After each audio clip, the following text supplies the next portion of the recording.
years. And we are promoting continuity in the association. In the name of continuity, that is the reason why we brought in Solid Luvengo.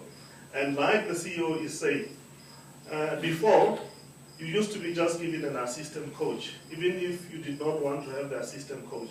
But now we feel that a coach must bring people who qualifies.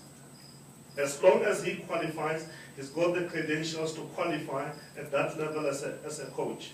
The coach must bring that person, and we will support the coach with the assistance that he needs.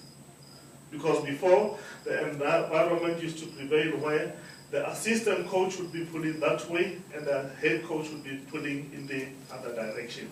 So we are saying, as the head coach, get somebody that you will be working with. If you fail, you fail together. I think next question. Sorry, Billy from Petersen. I want to speak about the good relationship with the PSL. Could you explain? I've been on leave, but there's been a big problem with these friendlies. I'd like to know why Petersen announced the squad, and a couple of days later, 13 guys pulled out. Sorry, what did Safa not ask the clubs if their players were available? To me, it's embarrassing. It's embarrassing for Safa, it's embarrassing for Bafana, it's embarrassing for Zambia, embarrassing for Ghana that we now have a sorry. We have a training game of 3 half-an-hour things. It doesn't make sense. In fact, I'm going to go nowhere near the Rand Stadium today. I don't want to see that.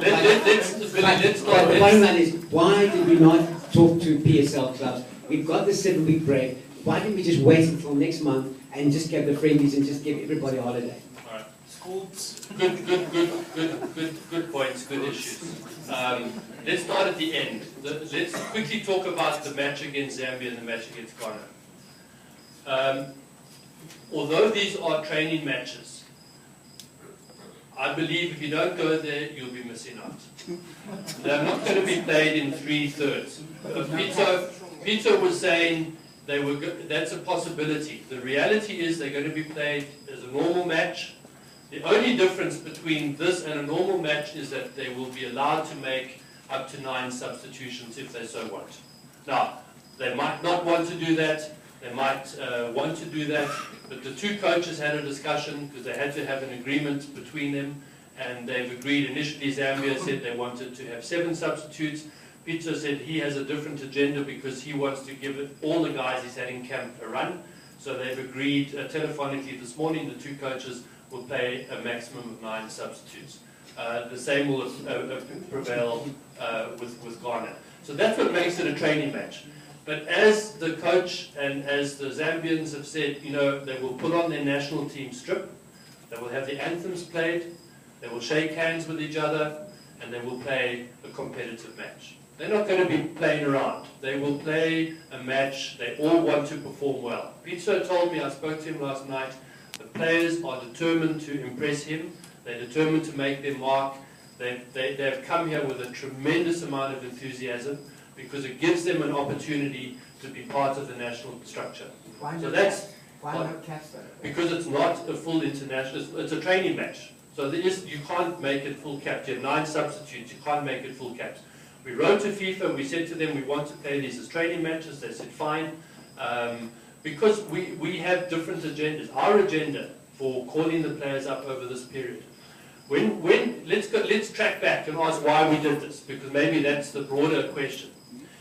When we failed to qualify on that horrific day in Bombela, obviously, immediately almost, there was speculation. Well, you know, that means we should set up something to compete with it, or we should invite all of the countries that haven't qualified and have a 4 nations tournament. And there was a whole lot of ideas and thoughts that we had and that you had as media suggested. There were a number of challenges. As we sat down in more sober light of day in the planning process, in our proper planning process, with reference to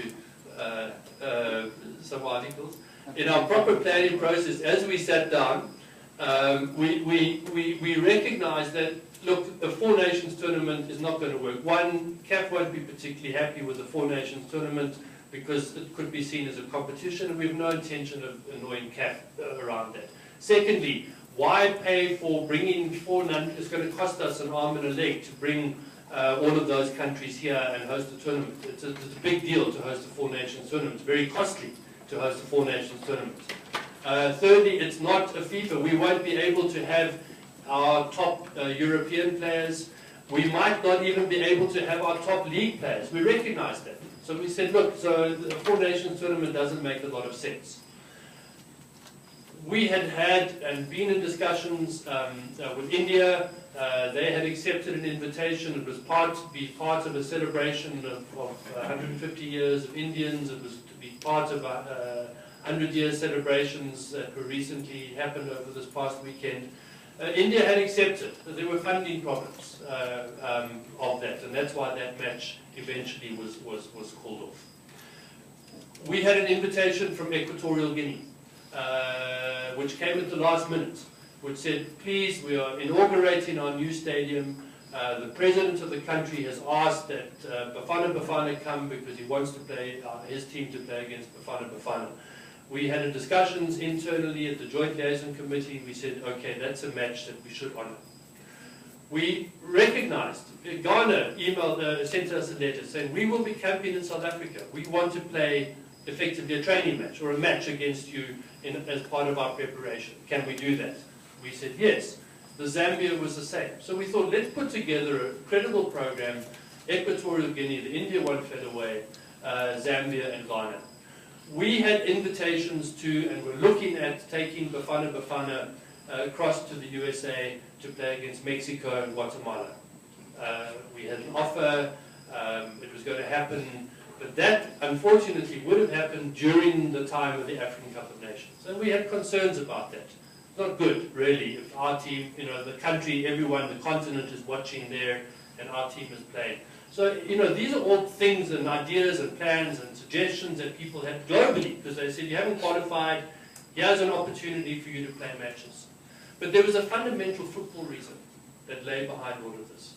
Peter said, I have my 2 World Cup qualifiers that are coming up in June, starting in June next year. Between now, September, there is a Mandela Challenge in November. I'm no longer being able to prepare through the Cup of Nations. And there is a friendly on February the 29th. But 2 matches to get my squad ready, and with big gaps from February 29th all the way through to June. There's no FIFA date. I've got big challenges to get the team ready for my World Cup qualifiers. We need matches. Please, can you arrange some matches for us? And of course, he was delighted to get this discussion around Ghana, Zambia, and of course, he was quite prepared to honour the Equatorial Guinea match because of its other significance. We're the next hosts, there's symbolic handover, and so on.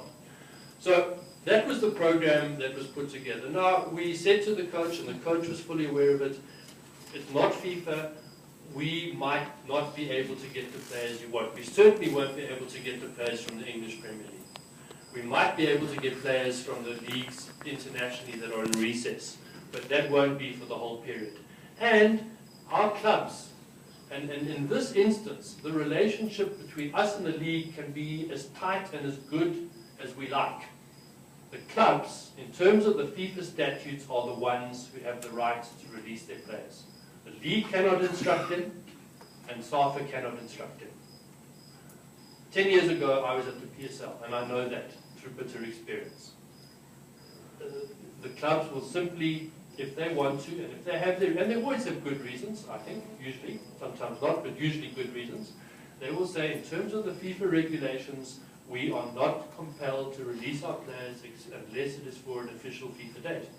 We have that in writing, in confirmation from FIFA.